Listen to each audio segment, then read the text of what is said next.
Hey, welcome back everyone for tutorial number 7. So in this tutorial, we are going to just briefly cover how to add quality job objectives to an employee um, profile. And this is going to be a really short tutorial here. The idea is just to show you how to add it and kind of what we're looking at when we do these, when we add these job objectives. So by clicking on the job objectives, I really just wanted to show you what a quality objective, a few quality objectives that I've added since the last tutorial. In tutorial number 6, I showed you guys how to create quality job objectives and what exactly we're looking at and what we're trying to accomplish by creating these objectives. But here are like 6 that I would use in my business when I had it. So customer onboarding effectiveness is one. This is really just about trying to determine whether or not when we acquire a new customer, we're going through the process or the steps that we need in order to start building a meaningful relationship with that customer. New lead follow-up process. So when every business has leads, the idea is that this is not a current customer, and we'd like to make them a customer. And so we have a process that we go through when we acquire these new leads. And this is really around the idea of maybe not establishing contact right away, but are we going through the stages of trying to establish contact on a daily basis or through the period of maybe 10 days? This is a auto shopping alert, and so or a shopping alert quality objective, which is we were notified when customers were looking elsewhere for business. So if we had them as a current customer and they were potentially shopping around, we would be notified. And so I had a process in which what we would need to do in order to determine next steps to try and solidify that relationship with the customer, because they're really looking for one of 3 reasons. They're looking because they're not happy with the price, or they're not happy with the service, or potentially they're not happy with the quality of the product. And so the idea is to identify which of those 3 is the actual case and see if there's anything we can do to try and keep the customer. Raw new auto sales process. So this is the idea of, are we engaging the customer, the lead, or the prospect in a way that is conducive to closing business? And so there's both mechanical and cognitive actions that we're looking at measuring in this particular process. Life insurance presentation, same kind of concept as in raw new auto process. Are we going through a selling strategy or a conversation strategy that is conducive with meeting the customer's needs and making recommendations that are conducive to them buying a product that they actually need? And then a life insurance pivot. This is more along the lines of when customers are calling in current customers and they don't have a current life insurance product with us. Are we having a meaningful conversation around the need of that product and identifying certain levers that would potentially bring them into the office so we could have a meaningful conversation with them?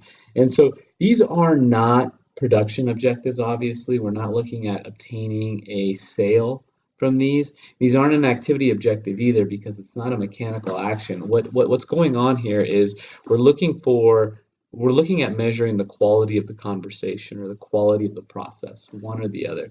And these are things that take place in large businesses every day. If you call a major communications company, a cell phone provider, or a cable provider, when you call them for a customer service reason, the first thing you hear is, this call may be recorded for quality purposes. And what they're doing is they're determining whether or not the person who's handling your service need is handling it to the expectation that they've created. And all we're doing here is determining the same thing, or we're trying to determine the same thing, is the lead that you paid for. And in the case of new lead follow-up process, you've likely paid for this lead in some way or the other, right? Whether it was a purchase lead altogether, or whether it was a lead that came in from direct mail, or from internet campaign, or paid search, whatever it is, you paid for this lead to come in. And so you're looking at trying to maximize this opportunity in a way that not only is conducive to trying to optimize your potential to close the sale, but also try and create a connection with the customer. And so that's why we create quality objectives. Is the idea is it's not just a numbers game. And I know that in sales we hear that term all the time. It's a numbers game, and that just means that the more frequently you do something, the more calls you make, the more times you pivot to life insurance, or the more quotes you complete, the higher likelihood you have of meeting your sales goals, which isn't untrue. It is a true fact. The more you do, the higher likelihood or the more sales you're going to get.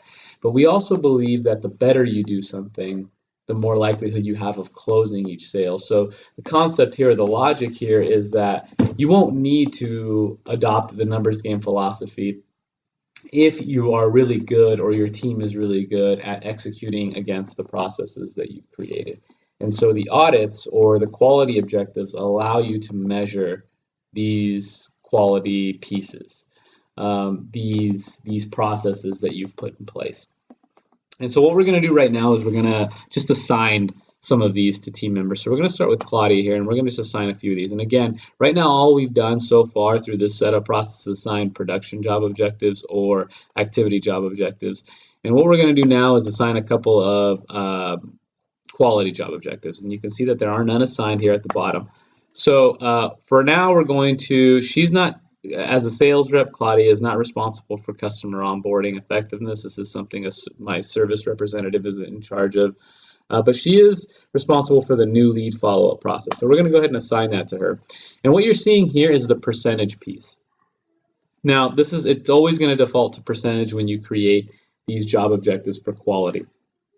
And all the percentages are asking you is, when you created this job objective, you defined what was an acceptable performance or what was an acceptable new lead follow-up process. And what it's asking you here by defining a percentage is, if you were to review 10 of these, how many times would you expect that she's followed this process verbatim if you've reviewed 10 of these? Now, for me, I'm thinking I would always be between 70 and 80. So if for every 10 new leads that came in, I would expect that 70% of them, or 7 of them, met the expectations. And so that's basically saying that she has some wiggle room to potentially not meet that objective or potentially let a few fall through the cracks. But for the most part, between 70 to 80% need to be met, need to be executed the way I've designed it to be executed. So we're going to go ahead and add that objective.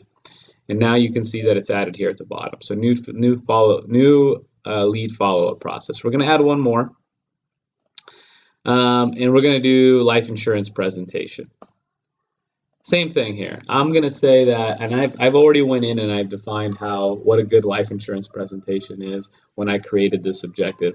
And I'm going to say 60 to 70%.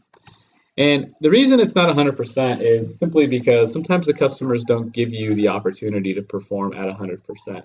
Sometimes they don't get they aren't receptive to the questions that you're asking. Sometimes you're dealing with a very difficult customer, and there are variables that are outside of the control of the sales associate that prevent them from being able to execute this at 100%. So I like to provide a little bit of wiggle room, 60 to 70% in this.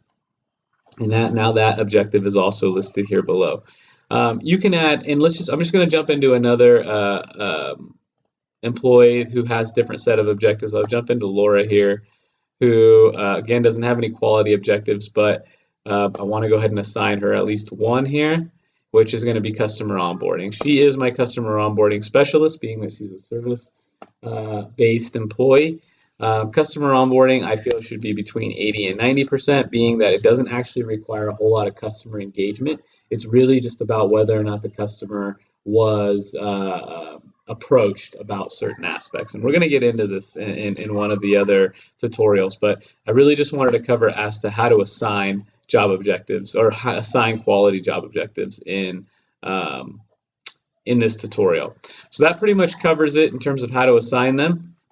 Go ahead and over the next few minutes, assign, before you jump into tutorial number 8, go ahead and assign the quality pieces you want to the pertinent team members.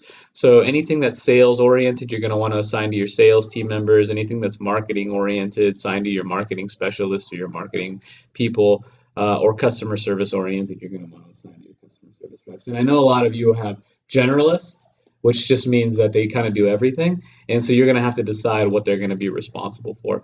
Nonetheless, that's how you assign quality job objectives. That's how you've built them. And in the next tutorial, we're going to discuss how you complete a quality audit. And we'll be back shortly about that. And thanks for